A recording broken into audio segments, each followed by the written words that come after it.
8 مارچ کا دن ہے، خواتین کا دن منایا جا رہا ہے، تو ایک تو پیغام اپنا کیا دیں گے، دوسرا یہ کہ مریم نواز پنجاب کی پہلی وزیر اعلیٰ پنجاب ہیں، وہ کس طرح پروٹیکٹ کریں گے خواتین کو؟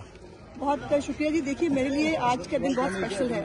میں ہمیشہ ویمنس ڈے آپ کو پتا ہے ایز اے فیمنسٹ بہت شوق سے ہم یہ بہتر ہر دن خواتین کا ہوتا ہے. جس دن خواتین جھاگ اڑا رہی ہیں، روز اڑا رہی ہیں، وہ خواتین کا دن ہے. جس دن آپ کے گھروں میں روٹی پک رہی ہے، آپ کے بچوں کو پالا جا رہا ہے، وہ بھی خواتین کے دن ہے. تو سارے دن خواتین کے ہوتے ہیں، لیکن آج کا دن اس لیے اسپیشل ہے بیکاز ہماری وزیر اعلیٰ خاتون ہے، اور یہ بڑے اعزاز کی بات ہے کہ پاکستان کی پہلی خاتون وزیر اعلیٰ پنجاب کو ملی ہے.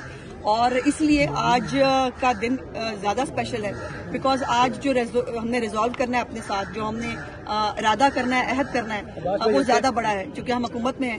اور چیف منسٹر صاحبہ نے جو اقدامات اٹھانے کی بات کیا خواتین کی سیفٹی کے حوالے سے، آج انشاءاللہ تعالیٰ وہ ایک پالیسی اسپیچ بھی دیں گی ویمنز ڈے کے حوالے سے. اور بہت سارے ایسے اقدامات، بلکہ پہلی اسپیچ میں آپ کو یاد ہوگا انہوں نے کہا تھا میری ریڈ لائن ہے خواتین کے خلاف جرائم، تو سیفٹی ایپ جو ہے اس کا بھی آج اجرا ہونے جا رہا ہے.